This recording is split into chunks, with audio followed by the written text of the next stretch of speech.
Alam mo ba na minsan, hindi mo na kailangan tanungin kung gusto ka pa ng babae kasi makikita mo na agad sa kilos niya, sa salita niya, at sa tingin niya. Pero eto ang problema. Karamihan ng lalaki, pinipili pa rin magbulag-bulagan. Umaasa na baka nag-iinarte lang si girl o baka busy lang. Pero bro, kung alam mo ang mga senyales, mas maaga mong malalaman kung ayaw na talaga siya. At doon papasok ang stoicism. Bago natin simulan, nais kong magpasalamat sa mga loyal kong subscribers sa patuloy na pagsuporta sa aking channel. Kayo ang inspirasyon ko sa paggawa ng mga bagong content. Kung bago ka sa channel ko, comment mo na kung taga saan ka. Sa video na to, ibabahagi ko sa iyo ang unang matinding sign na ayaw na ng babae at paano ito haharapin nang hindi ka mababasag, kundi mas lalo ka pang tatatag. Parami sa atin ang dumadaan sa ganito. Nagte-text ka, hindi na siya sumasagot. O kaya dati every night kayong magkausap. Pero ngayon puro scene na lang. Tapos bigla mong mararamdaman yung bigat sa dibdib. Yung parang may mali, pero hindi mo alam kung ano. Doon ka magsisimula magtanong sa sarili. May ginawa ba akong mali? May iba na ba siya? Ayaw na ba niya sa akin? At ang masakit, hindi lahat ng babae diretso magsasabi ng ayoko na. Madalas, sa kilos nila doon mo makikita. Pero dahil ayaw mong tanggapin, pinipilit mong ipagpatuloy yung koneksyon. Kahit halata namang lumalamig na. Dito nagsisimula yung pinakamasakit na cycle. Ikaw, todo effort, todo chat, todo lambing. Siya naman, todo iwas, todo palusot, todo lamig. Para kang humahabol sa taong umaatras. At sa totoo lang, bro, kung wala kang stoic mindset, mababaliw ka kakaisip. Kasi natural sa tao, lalo na sa lalaki na kapag nararamdaman mong lumalayo yung mahal mo, mas lalo mong hinahabol. Ang problema, lalo siyang umaatras. Para kang tumatakbo sa buhangin. Mas lalo kang napapagod pero wala kang napapala. Kung hindi mo alam paano i-handle ito, pwede kang malugmok. Yung tipong wala ka ng gana kumain, wala ka ng gana pumasok. Lahat ng ginagawa mo, naiinis ka kasi nasa isip mo siya. Dito maraming lalaki ang bumabagsak, nagiging desperate at nawawala ang respeto ng babae sa kanila. Dahil imbes na ipakita mong may halaga ka, ipinapakita mong wala ka ng kontrol. Sign number 1, wala na siyang pakialam sa presence mo. Dati excited siya kapag nandyan ka. Ngayon parang wala lang. Hindi na siya nagtatanong kung kumain ka na. Hindi na siya curious kung anong ginagawa mo. Kapag magkasama kayo, nasa phone lang siya. O parang gusto niya nang matapos ang moment. Sa Stoic philosophy, may tinatawag na control dichotomy. Ang ibig sabihin, may dalawang bagay lang sa mundo. Yung kontrolado mo at yung hindi mo kontrolado. Ang damdamin ng babae. Hindi mo kontrolado yan, bro. Kahit anong effort mo, kahit ilang good morning text, kahit ilang regalo, kung ayaw na niya wala kang laban. Pero alam mo kung ano ang kontrolado mo. Yung sarili mo, yung dignidad mo, yung respeto mo sa sarili. Kapag nakita mong wala na siyang pakialam sa presence mo, huwag mong ipilit. Kasi bawat pilit bawas sa respeto mo. Ang stoic na lalaki hindi nagpapaalipin sa emosyon. Ang stoic na lalaki marunong umalis kapag wala na siyang halaga. May tropa ako dati, tawagin na lang nating si Mark. Dati, halos araw-araw silang magkasama ng girlfriend niya. Lahat ng gala, lahat ng okasyon present si girl. Pero dumating yung point na kapag magkikita sila, si girl laging may dalang excuse. Nasa phone lang, hindi na nakikinig, wala na sa mood. Si Mark anong ginawa? Lalo siyang nag-effort. Nagpadala ng bulaklak, chocolates, surprise visits. Pero anong nangyari? Mas lalo siyang na-turn off. Kasi nakita ni girl na desperado siya. Kung stoic mindset lang sana si Mark, malalaman niya agad. Hindi ko kontrolado ang feelings niya. Yung kontrolado ko lang ay kung paano ako magre-react. At kung hindi na ako importante sa presence niya, then time to walk away with dignity. Mga kapatid, tandaan niyo to. The more you chase, the more you erase your value. Sa stoicism, ang tunay na strength ay hindi yung kaya mong ipilit, kundi yung kaya mong tanggapin. Ang babae may freedom siya kung gusto ka pa niya o hindi. At bilang lalaki, may freedom ka rin. Freedom na hindi magpauto sa emosyon. Freedom na piliin ang dignidad kaysa desperasyon. Kapag ang isang babae, bigla na lang nawalan ng effort kahit simpleng reply o simpleng kamusta. Manlang, bro, kailangan mo nang magising kasi effort is energy. At kung wala ng effort, ibig sabihin wala ka na ring space sa puso niya. Pero paano mo haharapin to nang hindi ka masisira? Lahat tayo dumaan sa stage na ito. Dati siya pa yung unang nagme-message. Siya pa yung nagtatanong kung kumain ka na. Siya pa yung nag-aaya makipagkita. Pero ngayon, tahimik. Para bang lahat ng effort nanggagaling na lang sa'yo. Ang masakit, iniisip mo na baka busy lang siya. O baka may pinagdadaanan lang. So anong gagawin mo? Magdo-double effort ka. Magpapadala ka ng mas maraming message, mas maraming tawag, mas maraming dahilan para lang makuha yung atensyon niya. Pero dito ka nagkakamali. Kasi sa halip na lumapit siya, lalo siyang lalayo. Ikaw naman, mas lalo mong mararamdaman yung sakit ng rejection. Bro, isipin mo to. Nasa relasyon ka pero para kang mag-isa. Ikaw yung nag-e-effort. Ikaw yung nag-iisip ng plano. Ikaw yung laging umaabot. Pero siya, wala. Para kang nakikipag-date sa multo. At ito ang pinakamasakit. Kapag tinanong mo siya, bakit parang wala ka ng effort? Sasabihin niya, wala lang. Busy lang ako. Pero deep inside, ramdam mo na hindi na ikaw yung priority niya. Ngayon, dahil ayaw mong aminin sa sarili mo, mas lalo kang kumakapit. Mas lalo mong ipinapakita na handa mong gawin ang lahat para lang magbago siya. Ang hindi mo alam, sa sobrang effort mo, nawawala na yung value mo. Nawawala na yung mystery, yung attraction. Sa halip na makita niyang malakas ka, nakikita niya na dependent ka na sa kanya. At tandaan mo to, walang babae ang naiengganyo sa desperation. Kapag wala na siyang effort, ibig sabihin wala ka na rin sa priority list niya. Ang tanong, kaya mo bang tanggapin yon? Sign number 2, nawawala na ang effort niya. Dati, lahat ng bagay pinaghahandaan niya para sa'yo. Ngayon, kahit simpleng reply sa message mo, parang mabigat na para sa kanya. Dati, kahit malayo pa yung pupuntahan niyo, game siya. Ngayon, puro palusot at reasons. Sa Stoic philosophy, tinuturo ni Epictetus, don't seek for things to happen the way you want them to. Rather, wish that what happens happen the way it does. Ang ibig sabihin, huwag mong ipilit na maging katulad ng dati ang relasyon nyo. Kung wala na siyang effort, tanggapin mo yon as reality. Hindi mo kontrolado kung anong gagawin niya, pero kontrolado mo kung paano ka magre-react. Kung ipipilit mo yung dating kayo, mas lalo ka lang masasaktan. Pero kung tatanggapin mo na ito ang realidad, mas mabilis kang makaka-move on at makakabalik sa tamang landas. Ang Stoic man, hindi nakadepende ang saya sa effort ng iba, kundi sa sariling disiplina at kontrol. Meron akong kakilala si JP dati. Halos lahat ng bagay ginagawa ng girlfriend niya para sa kanya. Nagluluto. Nagbibigay ng sweet notes, lagi siyang chine-check kung nasa bahay na. Pero dumating yung panahon na parang wala na. Kahit simpleng reply, delayed. Kahit simpleng kamusta, seen. Anong ginawa ni JP? Nag-effort ng triple. Nagpadala ng pagkain sa bahay. Nagbigay ng regalo, nagpa-surprise. Pero alam mo ang ending? Mas lalo siyang iniwasan. Kasi ang totoo, wala na siyang gana. Kung stoic mindset lang si JP, masasabi niya, okay, hindi ko kontrolado ang desisyon niya.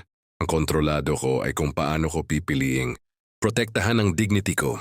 At dun pa lang, nakalayo na sana siya ng mas maaga, imbes na mas lumubog pa. Mga kapatid, ito ang aral. Kapag nawala ang effort ng isang babae, huwag mo ring alisin ang effort mo sa sarili mo, huwag mong ibuhos lahat sa kanya, tapos wala nang natitira sa'yo. Ang stoic na lalaki, marunong maglagay ng boundary. Kapag nakita niyang wala ng effort ang babae, hindi niya ito pinipilit. Kasi alam niya, ang value niya hindi nakabase sa pagtrato ng iba, kundi sa kung paano siya nagtataglay ng respeto sa sarili niya. Kung nararamdaman mong nawawala na ang effort niya, huwag ka nang magpaka-martyr. Dahil minsan, ang pinakamalakas na hakbang ay ang pag-urong. Hindi para sumuko, kundi para ipakita na may respeto ka sa sarili mo. Alam mo kung ano ang pinakamasakit na sinyalis na ayaw na ng babae.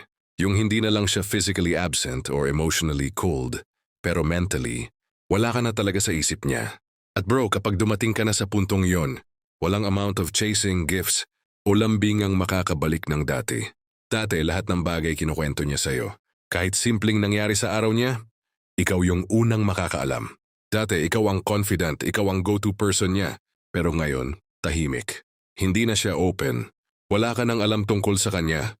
Parang stranger ka na lang sa buhay niya. At ito pa kapag nagtanong ka, parang wala siyang gana sumagot. Yung tipong okay lang or wala lang.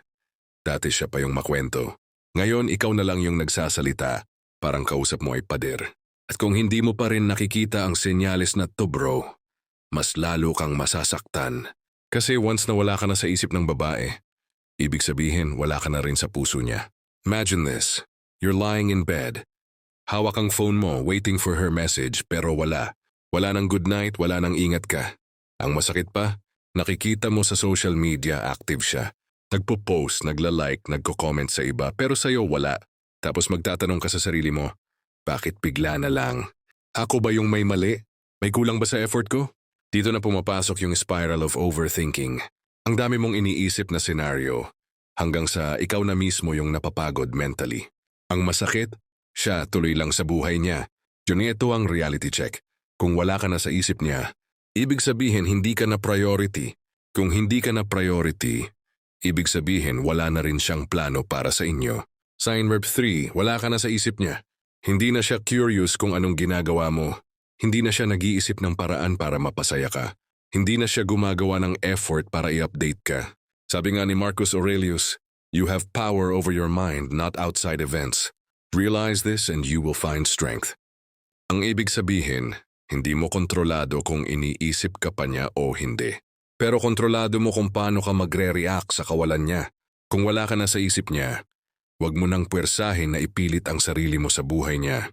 Kasi bro, hindi ka dapat makiusad sa isang relasyon kung saan hindi ka nakasama sa plano. Ang stoic na lalaki hindi naghahabol ng validation. Hindi siya nakikiusap para maalala. Ang stoic na lalaki, marunong lumabas ng tahimik, marunong mag-move forward na may dignidad. Meron akong kilala si Carlo. Dati, siya yung best friend at boyfriend in one ng girlfriend niya. Lahat ng problema ni girl siya ang kausap. Lahat ng plano, siya ang kasama. Pero dumating yung panahon na parang hindi na siya parte ng picture. Nalaman niya na lang sa social media na may mga lakad si girl na hindi siya sinabihan. Nalaman niya sa iba yung mga struggles ni girl. Pero siya, hindi na kinausap. Anong ginawa ni Carlo? Sa una, naghabol. Nagalit, nagtampo, nagtanong ng paulit-ulit. Bakit hindi mo na ako kinakausap? Bakit hindi mo na ako sinasama? Pero sa huli napagod din siya. At nung natutunan niya yung stoicism, doon niya na-realize hindi ko kontrolado ang iniisip niya. Ang kontrolado ko lang ay kung paano ko tatanggapin at igagalang ang sarili ko. Nung tinanggap niya yon, mas mabilis siyang nakamove on. Hindi naging madali pero naging malinis. At higit sa lahat, hindi na siya nabaliw kakahabol sa taong wala na talagang isip para sa kanya. Mga kapatid, ito ang pinaka-essence ng stoicism. Detach from what you cannot control and focus on your own growth. Kapag wala ka na sa isip ng babae, ibig sabihin tapos na ang papel mo sa kwento niya. At anong dapat mong gawin? Gumawa ka ng sarili mong kwento kasi hindi mo kailangan ng babae para maging buo. Ang tunay na stoic na lalaki, buo siya sa sarili niya. At kung may darating mang babae na makakasama niya, bonus na lang yon, hindi necessity. Kung dumating ka na sa puntong hindi ka na iniisip ng babae, huwag mo nang ipilit ang sarili mo. Hindi mo trabaho na kumbinsihin siya. Hindi mo trabaho na ipaalala ang value mo. Ang trabaho mo ay alagaan ang sarili mo at siguraduhin na hindi mo malilimutan ang halaga mo. Maraming lalaki ang natutulog na umiiyak, nagre-reflect kung bakit hindi na siya mahal ng babae. Maraming nagdadalawang isip kung dapat ba siyang humabol o mag-move on. At problema dito bro, maraming lalaki ang nagkakamali sa dalawang bagay. Huwian, pinipilit ang relasyon kahit tapos na, nagiging desperate at nawawala ang self-respect. Turito, nakakulong sa emosyon at hindi nakakapag-grow. Ang energy niya nauubos sa kung ano ang hindi niya kontrolado. Dahil dito maraming lalaki ang naiiwan sa stage ng bitterness at regret. Pero dito papasok ang stoicism. Imagine this scenario. Nag-effort ka pero wala na siyang pakialam. Nagpakita ka ng effort pero wala na siyang effort. Pinilit mo siyang isipin ka pero wala na. Mararamdaman mo yung sakit sa loob. Bro, yung parang nawawala ka na sa mundo niya. Pero nandyan ka pa rin sa memory niya. And sa huli, kung hindi mo gagamitin ang mindset ng stoicism, mas lalo kang masasaktan. Kaya kung gusto mo maging mas matibay kaysa dati, kailangan mong matutunan kung paano i-handle ang rejection ng may dignidad. Step 1. Tanggapin ang reality. Stoicism teaches, you can't control what others do, only how you respond. Kung ayaw na ng babae, tanggapin mo agad. Huwag kang mag-denial. Hindi mo puwersa ang nararamdaman ng tao.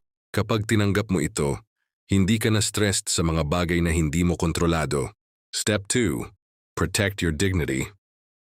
Kapag nawalan ka ng value sa mata ng babae, Huwag mong ibigay ang sarili mo. Huwag kang magpadala sa sakit. Ang stoic na lalaki marunong lumayo ng tahimik. Hindi para saktan ng babae, kundi para protektahan ang sarili niyang dignity at respeto. Halimbawa, dati palagi kang nagte-text. Ngayon, titigil ka. Dati palaging nag-aayos para sa kanya. Ngayon, mag-focus ka sa sarili mo. Ang respeto sa sarili, higit pa sa pansamantalang atensyon ng babae. Step 3. Build your inner world. Stoicism isn't about controlling others. It's about controlling yourself. Gamitin ang oras mo para mag-grow. Mag-exercise at alagaan ang katawan. Mag-aral o mag-level up sa career. Palakasin ang emotional resilience. Kapag ikaw ay mas malakas, mas confident, mas interesting, magiging natural na kakitakit ka. At hindi mo na kailangan manghabol kasi ang tunay na attraction ay nagmumula sa lakas ng sariling karakter. Step 4. Redefine relationships. Ang stoic na lalaki hindi nang hihingi ng validation sa babae. Hindi nakadepende ang happiness niya sa pagmamahal ng iba. Kapag darating ang babae na tunay na interesado at compatible, bonus na lang. Pero kung hindi, move on ng dignified. Ito ang paraan para hindi ka maging desperate, hindi ka masira sa rejection, at tuloy-tuloy ang growth mo bilang lalaki. May kilala akong si Adrian. Dati sobrang attached niya sa girlfriend niya. Nang mawala ang effort ng babae, nag-spiral siya, nag-text ng paulit-ulit, nag-effort na pagod emotionally. Pero nung na-realize niya ang stoic principles, nagbago ang approach niya. Tinanggap niya ang sitwasyon. Pinrotektahan ang dignity niya. Hindi na nagpakita ng desperation. Nag-focus sa sarili, nag-ehersisyo, nag-level up sa career, nag-expand ng social circle. Resulta, hindi lang siya mas masaya, mas confident siya. At kahit hindi na sila nagkabalikan, nakuha niya ang pinakamahalagang our self-respect and inner strength validation ng babae. At guess what? Kapag darating yung tamang babae sa buhay niya, natural na magkakaroon ng mutual respect at attraction. Para sa summary, bro. 1. Wala na siyang pakialam. Tanggapin at huwag mong pilitin. 2. Nawawala ang effort niya. Protektahan ang sarili, huwag mawalan ng dignity. 3. Wala ka na sa isip niya. Mag-move forward at mag-grow. Yung stoic mindset sa dating ay hindi para manipulahin ang babae, kundi para mapanatili mo ang respeto at value mo sa sarili mo. Ito ang tunay na power ng lalaki. Hindi dependent sa emosyon ng iba, kundi sa sariling control at growth. Kung gusto mong maging mas malakas, mas confident, at mas kaakit-akit na lalaki, huwag mong i-ignore ang mga lessons na ito. Practice stoicism sa bawat rejection, sa bawat heartbreak at sa bawat relasyon.